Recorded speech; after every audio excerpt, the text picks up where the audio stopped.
All right, full stack, how are we doing? I guess we'll go with that.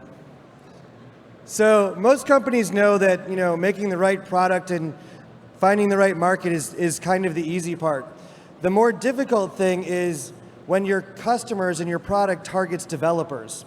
So our next session is going to bring that kind of up. If you're familiar with the concepts of developer advocacy and developer evangelism, I think we'll be touching on that. So please welcome to the stage AWS's Chief Evangelist, Ian Massingham, and the Head of the Worldwide Developer Marketing, Adam FitzGerald.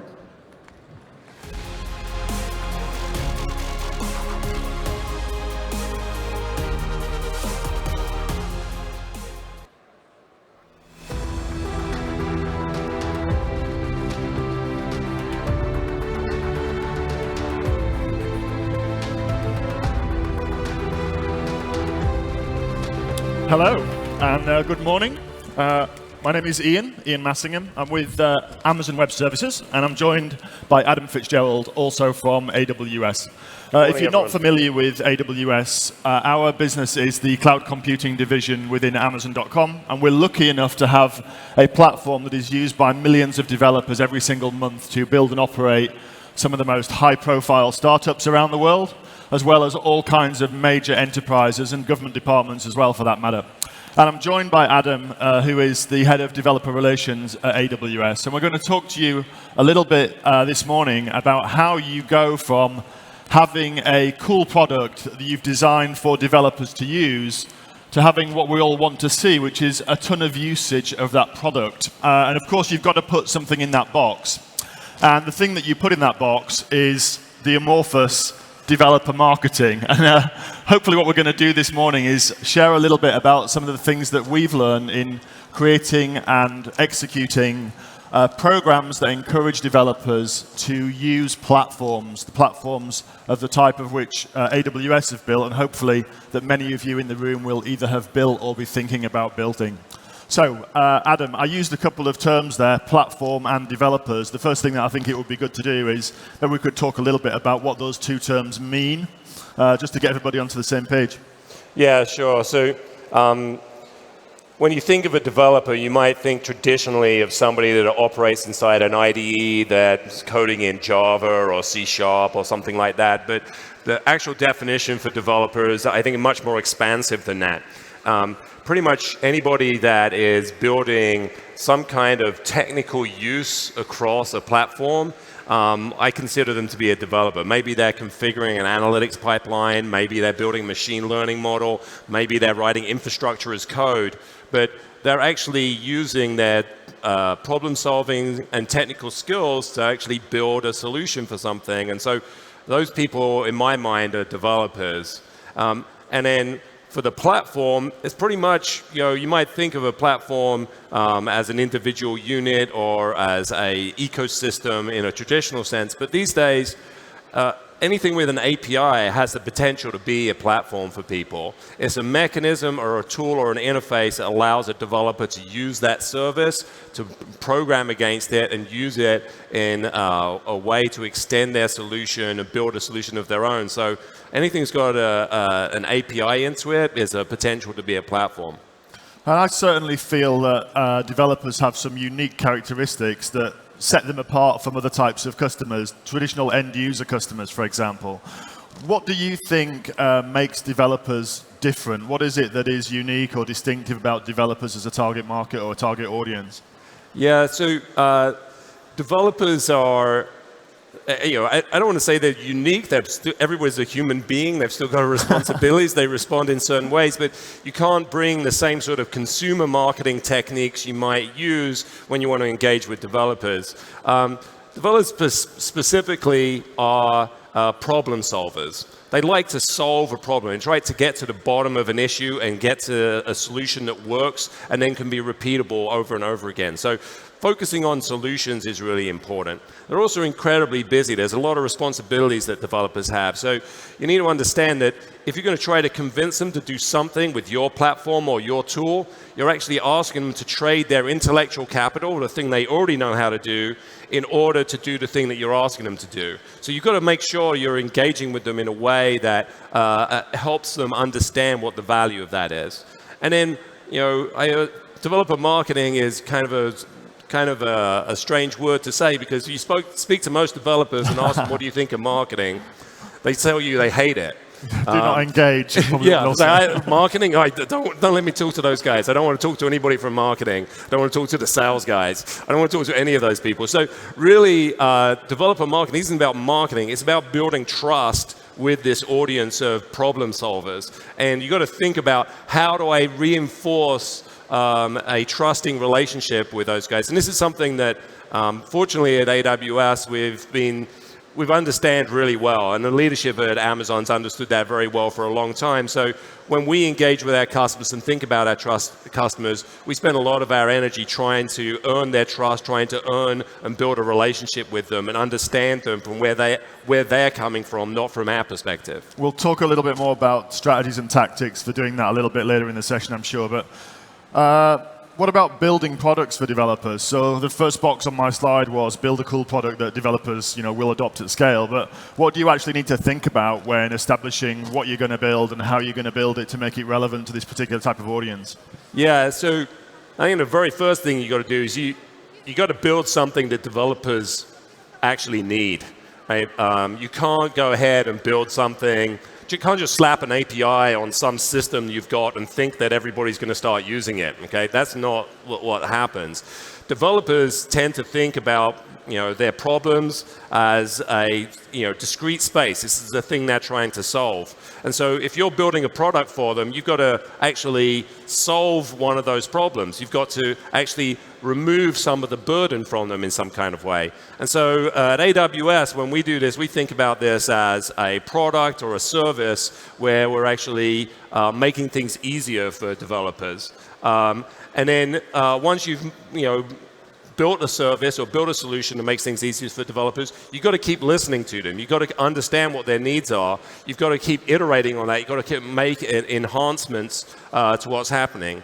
I can talk an example about SageMaker, perhaps. Yeah, sure. So, last year, AWS announced a new service, Amazon SageMaker, and it's designed to make it easier to build machine learning models. There's a lot of pieces that go into building machine learning, including understanding what the problem space is, having a training set to work on, doing the inference and the neural networks and the backpropagation and the reinforcement, the hyperparameter optimization, all of those things that are really, really hard to do. But on top of that, you've got to also coordinate a whole bunch of GPUs and systems and data storage and data transfer pipelines and extract transform load. And all that craft, all that stuff gets in the way from making you actually become successful building the solution. So SageMaker was designed to remove a lot of that undifferentiated heavy lifting of coordinating all those compute resources so you can focus on the analytics and model that you need. And then once we got that out the door and customers started using it, when we listened to customers, they were like, no, I want to use another framework. I want to add another machine learning model. I want to extend things. I want to do something new. And so since we've released it, we've continuously updated the models that are supported by SageMaker in response to the customers' demands. So that's an example of where you've got to think about building a service that solves the problems that customers have, and then you have to continually listen to them to actually improve that service over time and make it something that developers believe you're listening to them when you keep delivering on the things they're asking for. Yeah, there's an important component with that particular service about openness as well. So got our own optimized models in there, but we also open up that system so you can bring in TensorFlow or PyTorch and run those open source machine learning algorithms inside the same framework, which again came directly from developer feedback saying, yeah, we like your stuff, but we have skills in this area already, and we want to port that in and use it on the service. So that's really, really AWS specific stuff, which is kind of not really what we want to do here today. So let's up-level it a little bit, and let's talk about specific activities or tactics that we can focus on in order to aid developers in adopting a platform or a service. What areas do you think are really important for platform providers to focus on in making their services developer-friendly? Yeah, so I sort of think of this in 3 buckets. So, abstractly, you want to think about documentation, right? There's a lot to documentation, but if you just sit down and work with a developer or observe a developer's interaction, their behavior tells you all you need to know about documentation, right? So if I'm a developer and I've got a problem, I might wind up, looking at the exception or looking at the stack trace, and I just take that information and I stick it in Google, and I go look for the most relevant solution to the problem that's been put in front of me. That's what developers do. It's like, I'm going to Google the answer. Everybody does it. There's no shame in it. Yep. You don't have to, you have to know the algorithms to get the job, but you don't have to memorize them to actually do the job, right?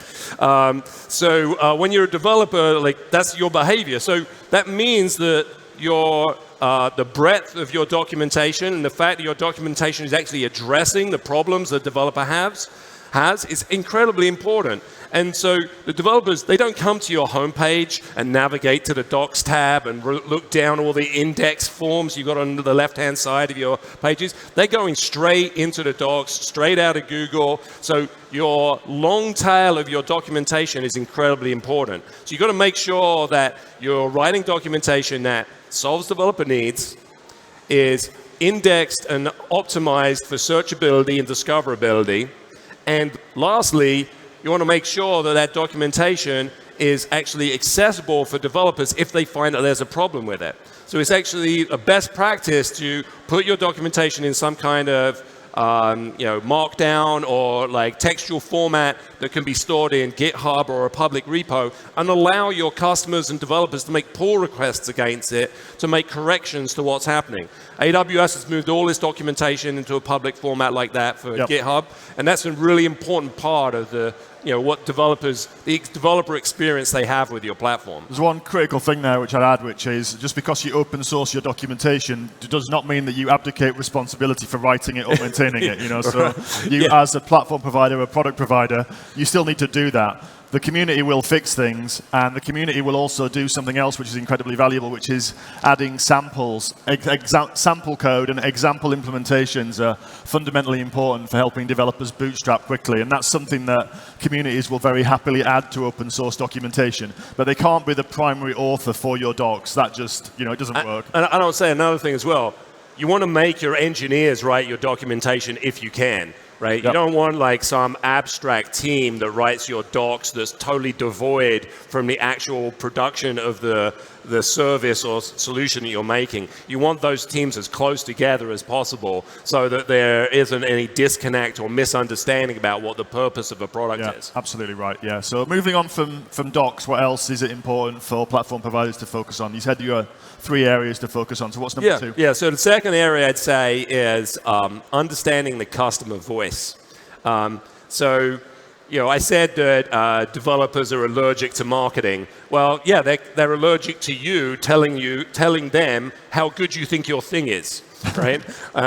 They understand that you've got a vested interest in telling them that, oh, my product or my solution is all singing, all dancing, it's fantastic and solve all your problems. So they just don't believe you. They got a very finely tuned healthy skepticism. Healthy skepticism, yes. Healthy sense of skepticism. So in that sense, it's really important that the customers that you have that are successful on your platform recognize, use a mechanism that allows you to amplify their voice, to tell other people about their success on your platform. If I look at the early days of AWS, one of the most impactful customers we had was Netflix. Yep. And our colleague, Adrian Cockcroft, at the time worked at Netflix, and he spent a lot of time telling people about how Netflix had chosen AWS as their provider for all of their streaming. And so, that was really important for AWS, not because AWS was saying it, but because Netflix was saying it, right? And so what you want to do is you want to look for opportunities to take your customers, elevate them, put their voice in front of the other customers you want to talk to, and have that kind of endorsement, have that kind of volume of engagement. And so customer references, getting customers to speak about their usage, getting customers to speak in other communities, finding ways to take those customers and make them heroes for your program are incredibly important ways for engaging with other developers. Developers are, because of their skepticism, they're much more likely to trust their own existing network, right? So it is the people they used to work with, the people they respect, the people that are in their meetup groups. Those are the people they're interested in. There might be a few luminaries around the industry they will listen to, but only after they've earned their respect. Yep. And so this comes back to this idea. You have to build a trusting relationship with your engagement with developers. And so if you spend your time helping them to understand how other people will become successful, that's going to be more impactful than you saying this will solve all your problems for you. You briefly mentioned hero-style programs there, which is actually a specific program at AWS. Can you just elaborate on that a little bit and say a little bit more about advocacy programs that can be structured? Because I think that's important as platform providers get to scale. It's quite difficult to have an ad hoc community. So can you say something about how to do that in a programmatic way? Yeah, so when you find customers or users of your platform that are doing a really good job talking about your tool to other people, they're usually doing it for their own purposes. So they might be doing it because they want to spread their knowledge. They might be doing it because they want to increase their personal profile. They might be doing it because they wanted to talk at a conference. So you want to understand what their motivations are and then help them do exactly those things. It isn't about remuneration. It isn't about paying people. It's about recognizing them, publicly endorsing them, and giving them the opportunities to go do the things that they already are interested in doing. And so that's what we've done with the Community Heroes program at AWS, is we've found these AWS experts from around the world that are really excellent about communicating their success on top of AWS and helping educate others. And we've tried to pull them together. And then what we've done is we've actually created a little club of these people outside of our company, and they spend their time talking to each other more than they do talking to AWS. Yep. And several of them have actually gone on to create an open source project, the Open Guide to AWS, which is it's kind of like the alternate documentation process for AWS, and it's like all of their combined experiences in an open source documentation project to talk about the hidden capabilities of AWS that you might not have detected in the docs themselves. Yeah, that's a really cool project and a really good example of what happens when you can cultivate a collection of users of your platform that are really passionate about it and prepared to pick up the ball and run it forward for you.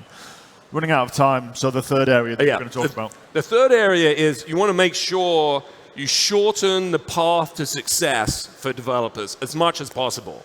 That means if you're putting like multiple layers of web experience in front of them, or if you're putting multi-layered sign-up forms in front of them, you're just shortcutting or like the number of developers that are going to wind up using your tool. You want to give them sample code, and easy access to your APIs so that it can be as clear as possible what the value of your product is, so they can experiment very, very quickly. If you're concerned about reaching a particular audience in a particular language segment or a particular domain, you probably want to build a binding or a solution that's in that domain. So you might want to build an SDK for Java, or an SDK for Python, or an SDK for Node, like some part that is specific to your platform so you can make it even faster and easier for those developers to try out your product. The shortening the path to success is absolutely critical because, like I said, developers are very busy. If they want to spend they can whatever your product is, they could probably code it themselves if they had enough time. The question is do they want to spend their time doing that, or do they want to spend their time solving a problem for their business? And so if you can remove the undifferentiated heavy lifting and you can make it easier for them to do things, then they're going to be much more interested in your product or in your service. And so I would encourage you to think about the different ways you can sort of shorten that path for doing things. Code sample is a great way to do it. It's sort of like the in-between between documentation and shortening paths for success. In particular, you can say, this is a template that looks like the solution you're interested in. Yep. This is the pattern that we see of usage in a particular way. Those things are very, very useful. Architectural patterns are very useful. But anything you can do to make it faster for the developers to be successful is going to pay dividends for you. Great. I think you can also use that as a mechanism for targeting developer subsegments. So different types of developers will use different languages and different frameworks. If you've got a product which is intended to make the life of data analysts and data scientists easier, you better make sure that you're giving primacy to Python in your SDK development activities, for example, because that's likely to be the tooling that they will be using. Yeah, and I think it comes back again to this understanding your customer. Absolutely right. And in fact, I was going to ask you, maybe you'll mention that again in a second. We're just going to wrap up. We've got about a minute left.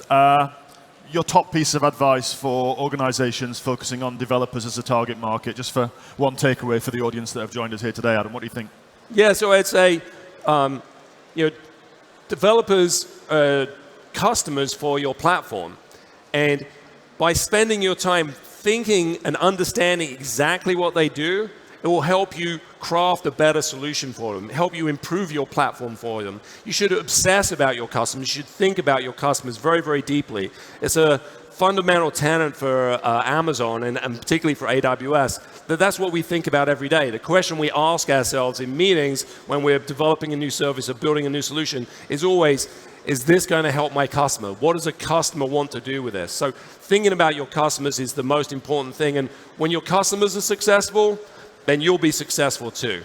Great. So we'll wrap it up there. Thank you very much for joining me, Adam, and thank you to you all for attending our session. If you want to learn more about AWS, maybe chat to Adam and I about anything you've heard us discuss on the stage today, why don't you come and find us over in Pavilion 2. There's a pretty large AWS presence over there, and we'd love to see you. Thank you. Thank you.